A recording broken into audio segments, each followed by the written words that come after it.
In the poem, Today Was a Bad Day Like TB, the speaker comes across as bitter and angry. So, what's making this speaker so angry? Well, the lines at the beginning say, saw whites clap during a sacred dance. Okay, so we're led to believe here that uh, obviously it's not appropriate to be clapping at a sacred dance. The dance is not, in fact, a performance for entertainment, it's something serious and important.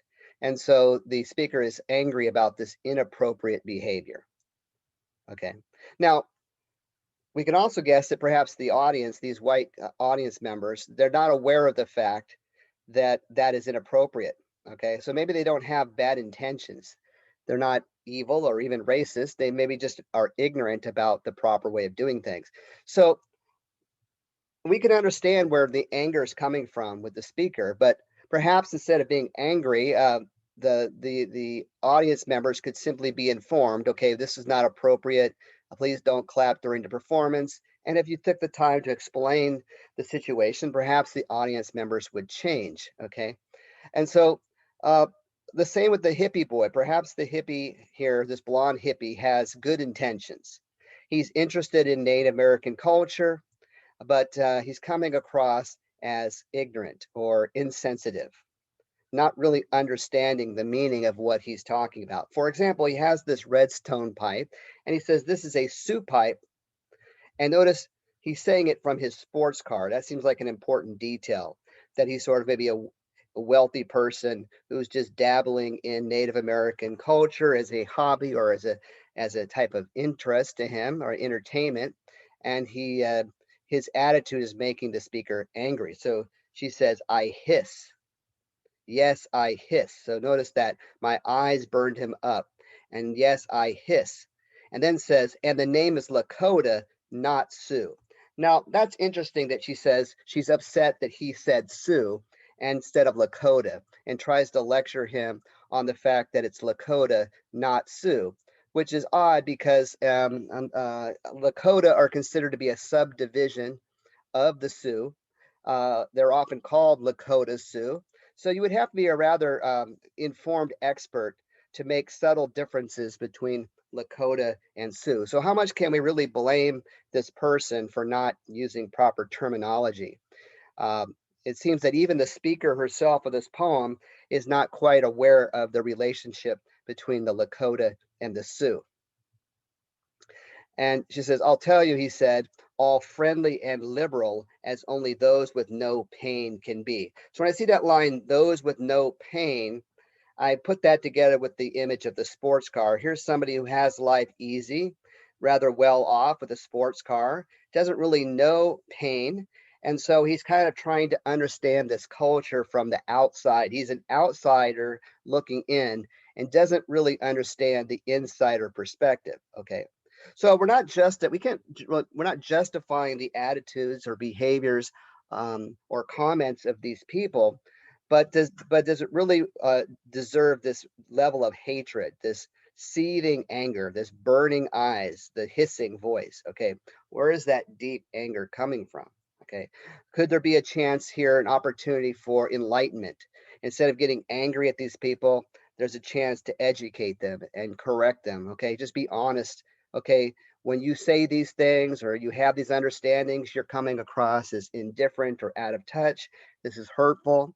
And maybe if there was a conversation, an open conversation, a dialogue, there might be some chance of healing here. Okay. Uh, so we're going to see poems coming up in this collection of freedom and confinement poems where people are taking different approaches to suffering and pain that they've endured. Okay. And what happens is if that anger is held inside, it kind of seethes inside and kind of eats us up. And so maybe this anger is in some ways hurting the speaker as well, right? So notice the attitude. She gets kind of condescending here. She says maybe they have an old Indian grandma back in time to excuse themselves. Like it's okay. I have a grandmother or great grandmother, or I'm 1/4% of a percent Native American or something, right?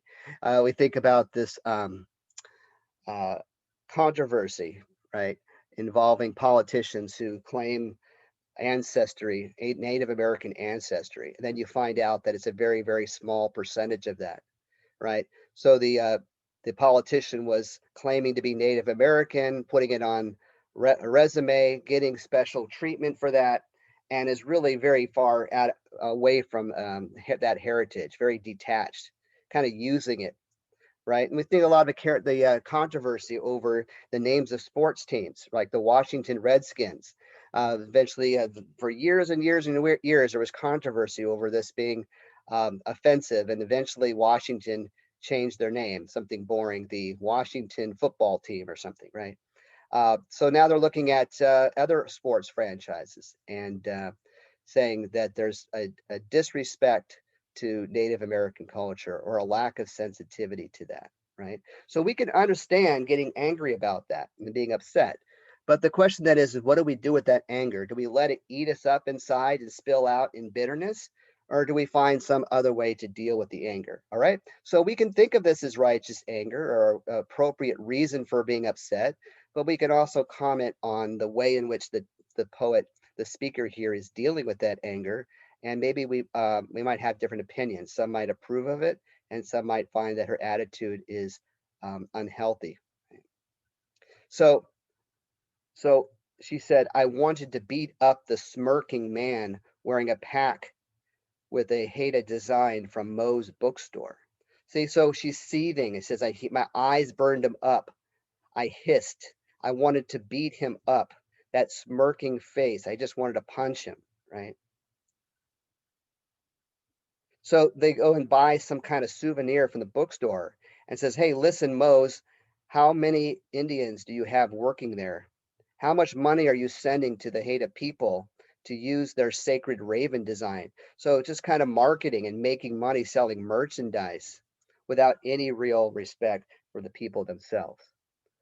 You probably have an Indian grandma too, whose name you don't know. All right. Today was a day like TB, and here TB stands for tuberculosis. And tuberculosis here is used as a metaphor. It kind of like, the lungs here filling with blood, constantly spitting out blood. This anger that's deep inside, eating this person away, is like this blood that's being spit out, like tuberculosis. Tuberculosis was also a disease that affected indigenous tribes in America. And so there's a historical reference here to tuberculosis, and it works as a metaphor here. So this is why I say that there's anger and resentment and bitterness that is seeping up, and we can understand where it's coming from and why the person feels that way, but we can see that it's eating this person up like a disease, and perhaps there has to be some type of forgiveness, some type of healing, and moving on. Okay, open up a dialogue, try to create some type of interchange, and then maybe in the future things would change. Okay. So anyway, so that's a great way to start off this freedom and confinement poetry. And now let's contrast this poem with others dealing with similar subjects. Okay.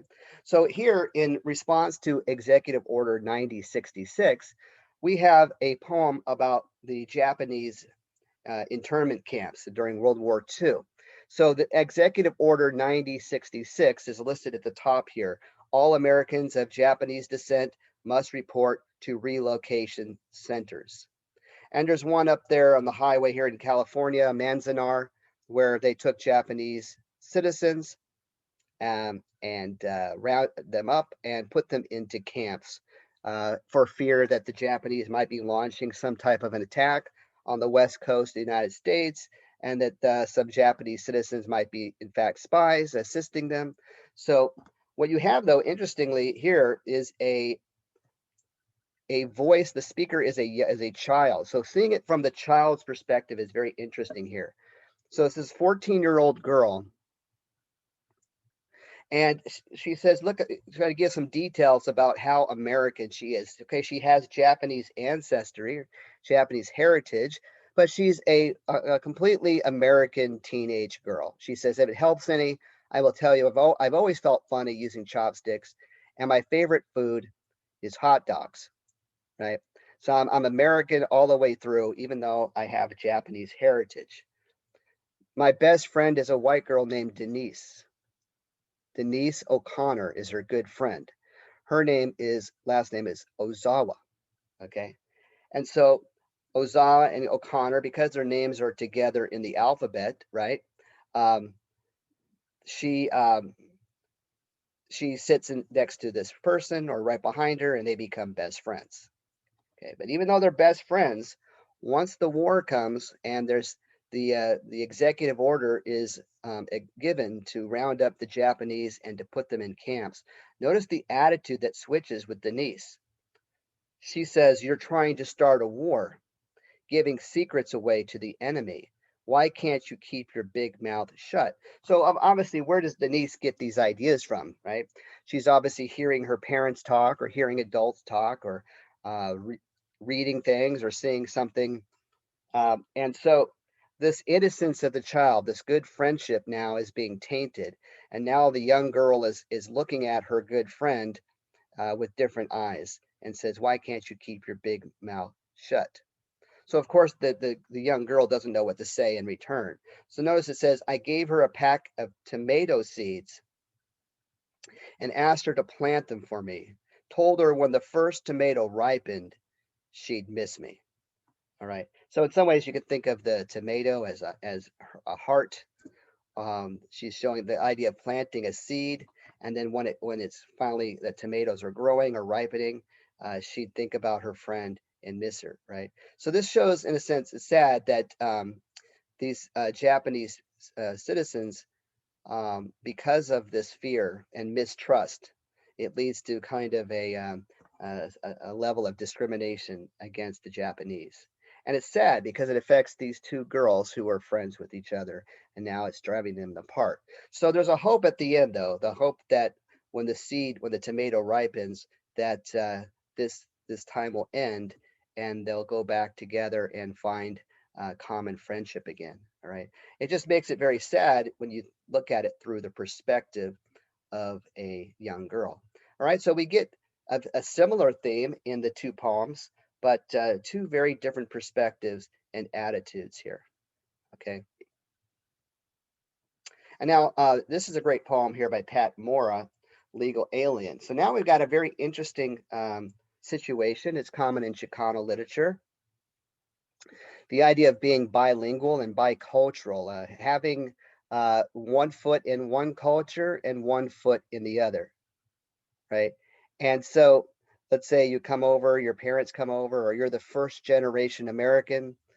And we saw that, remember, in Two Kinds, where the mother was from China and the daughter was from the United States, and she was bilingual. She learned Chinese and English. She was bicultural. And in Two Kinds, and especially if you read the book or watch the movie, The Joy Luck Club, the young girl is kind of criticized by her elders for not being Chinese enough, not knowing the language, not understanding the culture. So she's criticized for being too American by her Chinese family. And then she's criticized for being too Chinese by American society. And that's the theme that comes through Pat Moore's poem here. So, legal alien, kind of playing off the term illegal alien. So, the idea of alien simply means coming from someplace else, being an outsider. And so, here's somebody saying I'm a legal alien, which means I'm an American and I have a heritage that's bilingual and bicultural. But because of that, I'm sort of a hyphenated American. I don't quite fit in to either side. I have like one foot on each side of a border. So it says here, American but hyphenated, viewed by Anglos as perhaps exotic, perhaps inferior, definitely different, and then viewed by Mexicans as alien. Their eyes say, "You may speak Spanish, but you're not like me."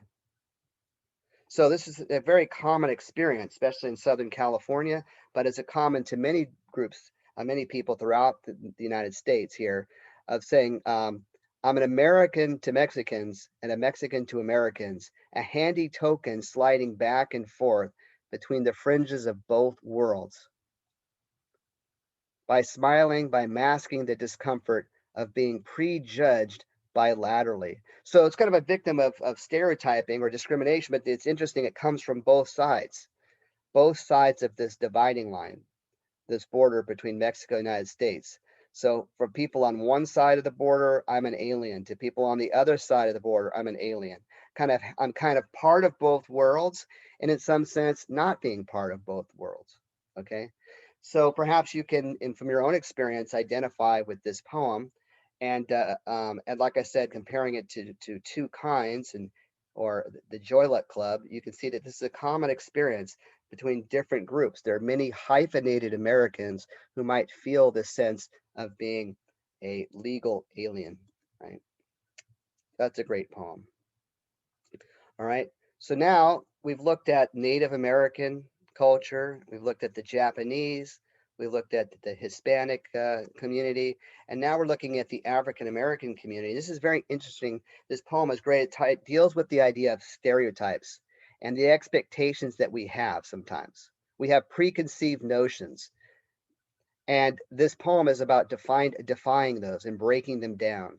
So here in Penn Station in New York, there are three black kids, and notice that they're dressed in ratty sneakers and t-shirts. So if you see them, what would you expect? What kind of music would you expect from black kids in ratty sneakers and t-shirts playing in Penn Station?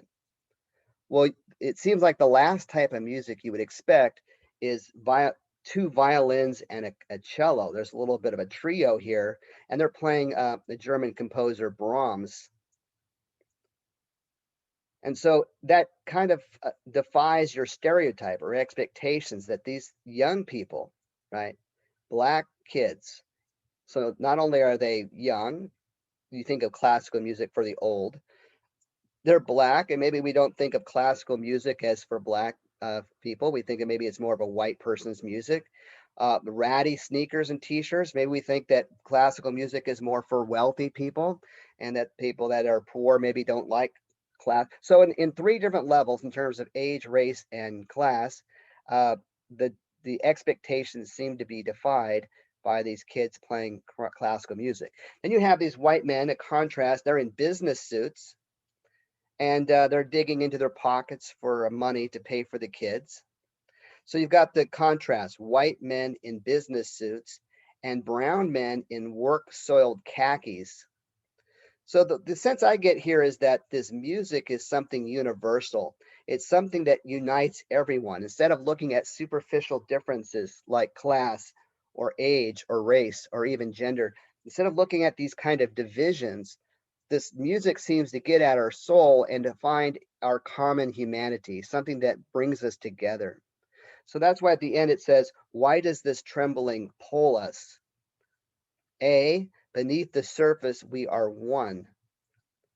Let that line sink in. Beneath the surface, we are one. When I read that, it made me rethink those earlier poems. Go back to the bitterness and anger in the TB poem. Okay, trying to act like white people are something different than Native Americans, that they're two separate worlds, instead of finding that beneath the surface, we are one. Take that Japanese young girl and the white girl, that if they would look beneath the surface and find that they are one, that's the hope of the seeds of the tomato plant. And go to legal alien, feeling like I'm Mexican or American or I'm this or I'm that, I'm on one side or the other. But if you could just look that beneath the surface, we are one, there's hope for some type of connection. Uh, B, amazing. I did not think that they could speak this tongue. So, wow, amazing. It's blowing my expectations around. I was thinking of these people as being something different. I looked at the surface and thought that we were different. But now, when I look beneath the surface here, I find that we are one. So, take those first four poems together as a collection and look at that line, that the surface, beneath the surface, we are one, and see how does that apply to each of those first four poems. Okay.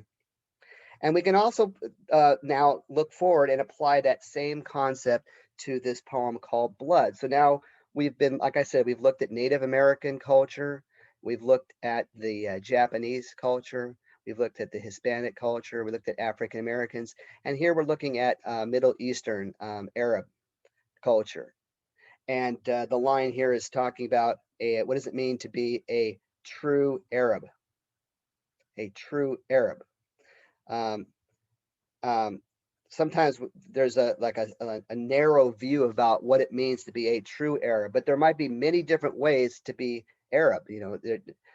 Instead of stereotyping and saying all Arabs are the same, and if you're different, then you're not exactly a true Arab, right? So this person's not even in touch with their heritage at first. It says a girl knocked, wanted to see the Arab, and I said we didn't have one. And after that, my father told me who he was. Shibab, shooting star. So the name here meaning shooting star. So the reference here is between the conflict in the Middle East with the Israel and Palestine, the Israelites and the Palestinians. One culture coming from the Muslim foundations, and the other culture being rooted in Judaism. So there's a religious and political and historical kind of conflicts going on in the Middle East. And I've seen some specials about young Palestinian and Israeli kids, and trying to find, again, the sense that beneath the surface, beneath history or culture or religion, we are all human beings, and we should find that commonality, right? That unity that pulls us together. So the tragedy here, reading these headlines, uh, this tragedy with the terrible root is too big for us. What flag can we wave? Right? I call my father. We talk around the news. It's too much for him. Neither of his two languages can reach it.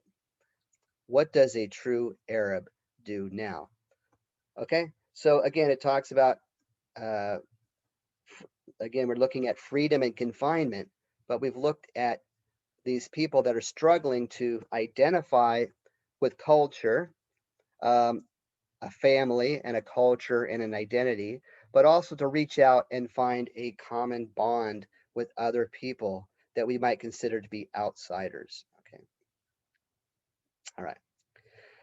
All right. Now I'd like to look at a little bit of an angle. This is not so much about the common humanity, but it's dealing with a very interesting concept about the ways that when we try, instead of looking at unity with other people, when we try to make them feel different, we put down people who are not part of our group. We try to make them feel inferior or lesser than. And so our language can be very divisive and kind of belittle other people and put them into different categories. So this poem is about the use of ethnic slurs, right? So we you can figure out, I'm not going to say them, but you can figure out what the N word is, referring to African Americans, or the K word, referring to Jews. He says my surname, which is Hernandez, right, may allow me to say aloud the slur beginning with S. Okay. Now I will say what this slur is because it's important to the poem. All right. The slur that he's talking about here is the word spick, kind of a derogatory term for somebody who's Hispanic. And the reason why I bring up this, because you won't get the point of this stanza of poetry without understanding that he's referring to the word spick, right? And there's a debate going on among comedians, for example, or in the African American community, which is, should they use the N word? Does the using the N word take away the power of the word and reduce its power? Or does using the word keep it alive? Does it nurture the word and increase its power? So there's a lot of debate about whether somebody who is part of the group. Certainly an outsider would not be allowed to say that word, but you see people that are inside the community saying, hey, you know what? I'm part of this community, so I can use the word. If I'm Jewish, I can use the K word, but you cannot. If I'm African American, I can use the N word, but you cannot. And David is saying, well, I'm part of the Hispanic community. Maybe I can use the S word. You cannot. He says, but I am not going to use these words. I will never speak it. This word will never don a halo. So the title is Words Without Thoughts, Never to Heaven Go. And that's the problem with these racial slurs, is they're throwing out words without any thoughts behind them. So he says, spoken, it's almost speak, right? The word spick. Okay, I'm just saying the word so that we understand what he's doing in the poem. He's talking about the sound of the word. When you say it out loud, it's very close to the word speak, and yet it's also very close to the word spec. And so that's a very clever connection here, that when you speak the word, you make somebody feel like a speck, like something tiny or small or insignificant. So he's playing on the sound of the word speck and speak, and saying this derogatory S word is a word that is spoken or used to make somebody feel inferior or like a tiny speck. Okay. Now, the rest of the poem, he tells a story of meeting a kid, and they both have the same first name. See, that's again having some kind of commonality beneath the surface, having this common humanity. But he goes home with the boy, and he says, "Well, I had white skin. My flesh was white enough, pale enough that I could basically enter this home without any kind of racism, or right." And he says, we had the same name, David. Now, notice David has this racist dad. They're watching some type of race on TV, and the dad, a motocross race, and the riders have helmets on. So the narrative here is that the dad is cheering for an African American rider without realizing that he's African American. So he's all excited, hey, he's winning, and then the guy takes off his helmet, and the dad realizes that he's been rooting for a black person, and he's upset. And basically said, had I known, he continued, dot dot dot. He never would have gotten excited. So the implication here is this father is a racist, and then it says he beats his wife, and David grabbed an aluminum bat and attacked his house all around. So this family has all kinds of issues. This is an abusive person. It's in a dysfunctional family, and yet this man has this racist attitude, right? But we have to be careful here, and we have to avoid making our own racist conclusions that somehow that all of these rednecks are violent wife beaters and they're all racist. That could be a stereotype in itself as well, right? But so what he's trying to show here is this person, and this trend goes all the way back to American literature. Like it's very common in Huckleberry Finn. If you think about, if you've ever read Huckleberry Finn, and he had his father who would beat on him all the time, and his father was extremely racist. And we see this in Faulkner stories. Remember A Rose for Emily? Well, this writer, William Faulkner, wrote about a lot of these stories, like Barn Burning, where there's a very poor and uneducated class of white people, and they are really at the bottom of society. And so, in order to make themselves feel better, they don't want to feel like they're at the bottom. So, they need to have somebody below them so that they can feel good about themselves. So, I think what the author is doing here in this poem is something very similar that we see with Twain and Faulkner in other stories, which is that this family, David, the other David, with the racist family, and that they are kind of low lives here. They're violent and ignorant people. And so to feel better about themselves, to lift themselves up, they have to use all of these racial slurs to put other groups down so they can feel better about themselves. So they speak these words to make others feel like a speck. All right. So that's a great poem there. Words without thoughts, never to heaven go, about the ways that people use these words without thinking, just to kind of divide people and put people down, instead of really opening up their minds and their hearts and finding common humanity. Okay.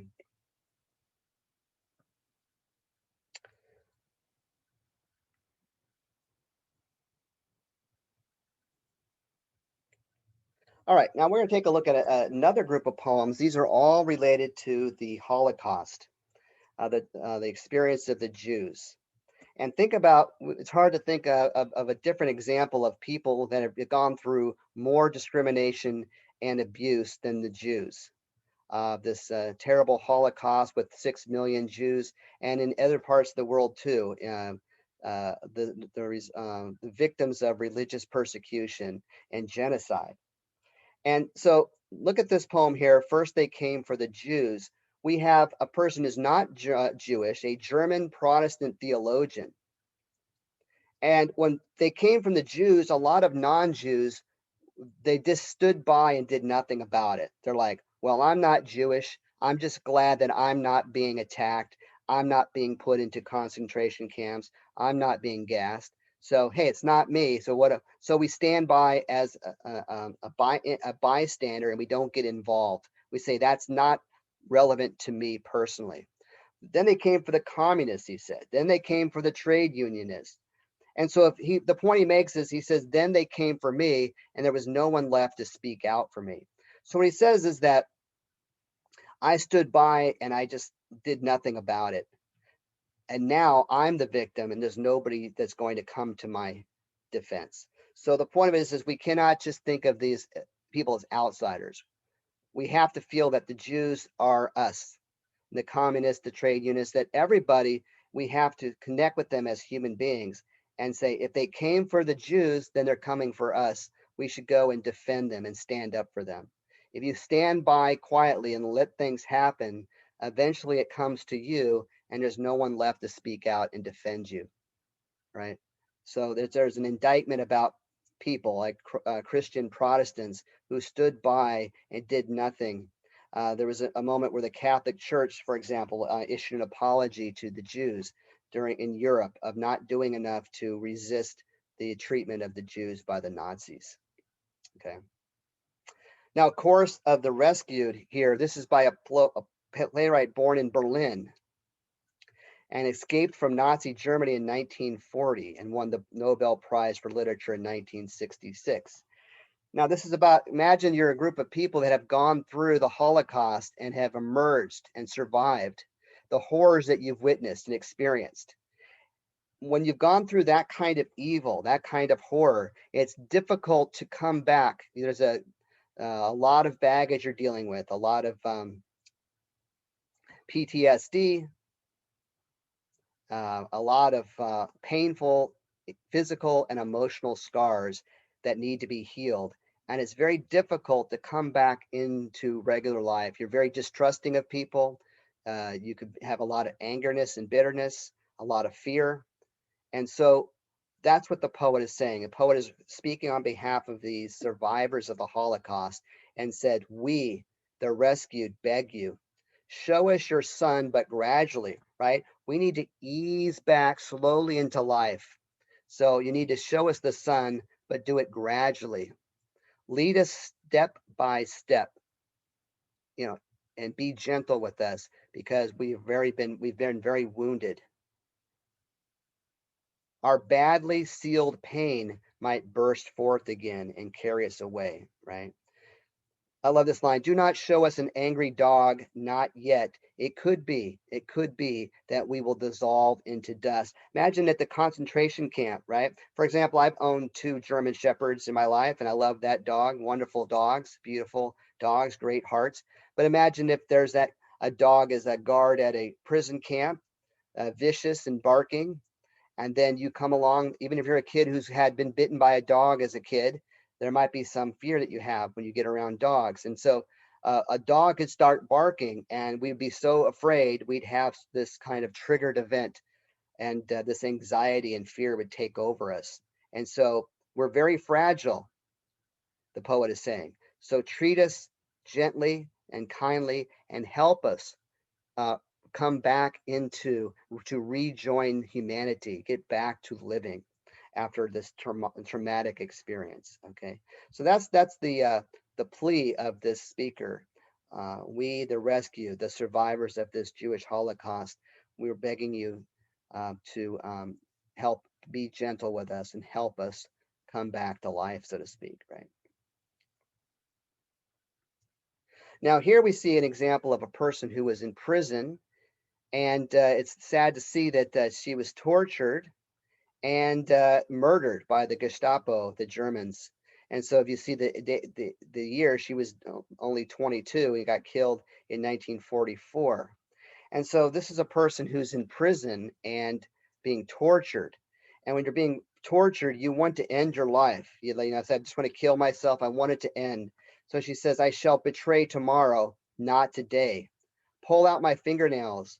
I shall not betray. You do not know the limits of my courage. So she's talking about being a victim of torture and say, I'm not going to give in. I'm not going to give up. I'm going to keep going.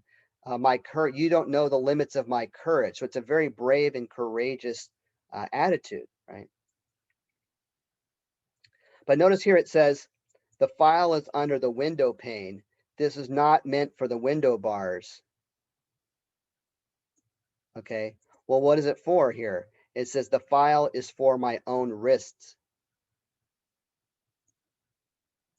So you say, at some point I may give in and I can't, there's only so much suffering I can take before I want to kill myself, but I'm not at that point yet. I'm going to keep fighting. I'm going to stay courageous. Right. And we see that, and sadly, that she had been murdered. She was murdered in 1944. All right. So that's a very moving poem by a person who lost her life at the hand of the Nazis. Okay. Now, remember I talked about this, the bitterness and anger of TB poem. Today was a bad day like TB. But notice a different attitude by Karen Gershon. Here's a person who escaped from Nazi Germany in 1939. So luckily she escaped early, right? But it says both of her parents uh, died in the Holocaust. So it'd be very easy, right? Of course, we can think that somebody's a Native American can be bitter about white people, thinking that the land and culture have been invaded and taken from them, and there's a source of righteous anger there. And of course, Jews would be righteous in being angry and hating Germans, right? But not every German. Just today, for example, this has been many decades have gone by since World War II. Should we hate all Germans for what Nazis did in the past? Should all white people be blamed now for what happened back to the Native Americans back in 1700s or so, right? And so what she's saying is, if I start hating Germans, then I'm going to become the very thing that I hate. So she says, like every living Jew, I have an imagination, in my imagination, seen the gas chamber, the mass grave, the unknown body. And I found in every German face, behind the mask, the mark of Cain. So I look at all Jews and feel and identify with the victim of the gas chamber. And I look in the face of every German and I see the image of the Nazis who did that to the Jews. But notice this great conclusion: I will not make their thoughts my own by hating people for their race. Well, if I'm upset for people for hating people for their race, the Nazis hated the Jews because of their race. So she says, is if I as a Jew start hating Germans because of their race, then I'm becoming the same hateful type of person that the Nazis were. I become the very thing that I hate. So back in that TB poem, if she starts hating white people because of their race, well, that's what she's upset with. She's upset that white people were hating Native Americans because of their race. And if you turn it back around and do the same thing, then you're no different. Okay. And so I like this attitude much better. I like this, that I am not going to make their thoughts my own by hating people for their race. Right. But now you see a much different attitude. And to me, it's interesting that the most angry, this after Auschwitz, the speaker comes across angry and bitter, like the speaker on the TB poem. But it's interesting, this person who's the angriest in bitterness grew up in New England and attended an elite boarding school. So really has no real connection to this other than what it says here, an emotional connection with the Holocaust rather than a first-hand one. So it seems interesting to me that the person who actually went through it they were much more forgiving and hopeful than the person who was not going through it. And so what we see here is when you see how much terrible things the Nazis did to the Jews, you realize how evil can be. I remember seeing that in a documentary about the 9/11 attack. One of the firefighters said it made him realize how evil can be. We see the worst in humanity and we start to think that all people are terrible. It's like you get your first part-time job and you go to work at fast food or retail and you start working with customers and you start to hate people and think, I hate all people. People suck. But yes, but if you focus on the positives, the wonderful things that people do, it balances that out. So do we look at human beings as only bad? Do we look at them as only good? Are people a combination of both? We all have potential for good and evil, right? But in this poem, it comes out much darker and much more unforgiving, and that this look that people are evil and terrible. So it's a much darker vision in that poem.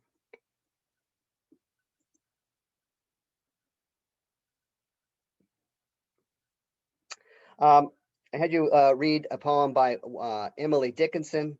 I'm not going to say too much about Emily Dickinson, but I just like this poem here. Tell all the truth, but tell it slant. This idea that if you want to talk to people and you want to tell them the truth, sometimes the truth hurts. And a lot of people that say hurtful things to people and they go, hey, I'm just calling it like I see it. I'm just being honest here. I'm just telling the truth. But they really just completely hurt everybody. And so there's a more subtle way. They're going to come at somebody instead of coming at them from the front, maybe come from the side, come in at a slant or angle so that the truth is not overwhelming, right? And so she uses this great metaphor here as lightning to the children, ease with explanation kind, the truth must dazzle gradually, or every man be blind. So, just like we try to calm children down and explain lightning to ease the children, we need to kind of bring in the truth gradually. And I kind of connect that with the poem about the course of the rescued, right? Be gentle with us. If you come at us too quickly, we're going to be blinded by the light. We're going to be overwhelmed by this barking dog and so forth. So be gentle with us. And she's saying something similar here, that tell the truth, but be with use tact. Tell the truth in love, so to speak. Come at it from the side gradually so that you don't overwhelm people, right? Um, and then we have this interesting poem, My Life Had Stood a Loaded Gun. And when you read her poetry, you want to read it on a concrete level first. You think about the gun standing in the corner, and then the gun is taken out to use to be hunting, to hunt for a deer. And then it says, every time I speak, the mountains straight reply, which means whenever the gun is fired off, there's an echo off the mountains here. Then the man comes back, the gun guards him at night. It says, to foe of his, I am a deadly foe. So if somebody attacks or threatens this person, the gun will be a deadly foe, and none stir the second time. They'll be shot and killed. And then an interesting line at the end, I have the power to kill without the power to die. And so the poem makes sense if you read it in just from the standpoint of a gun, like a rifle or a shotgun. But then to try to go and think about what could it mean on a different level as a person, it's more difficult. For example, we could use the feminist lens and look at this hunting of the doe as a female deer and think, is this the relationship of a woman in a relationship with a man? Or is this the relationship of just the idea that at any moment we stand quiet like a gun, a loaded gun, and at any moment that gun can go off. Is there a potential for a force or power, some type of violence? To what extent is the person being represented here as a gun? This metaphor, all right. But Emily Dickinson poems are very interesting. You don't solve it like a math problem. It's not a word problem to figure out. There's not just one meaning to this poem. Again, the meaning of the poem will come from your interaction with the poem. Just read it, think about it, and try to come to some understanding on your own of what this poem might mean to you. All right. So that again, that is the end of our poetry on the theme of the freedom and confinement. Okay. Now we're going to go on and we're going to look at 4 stories that are dealing with the same theme.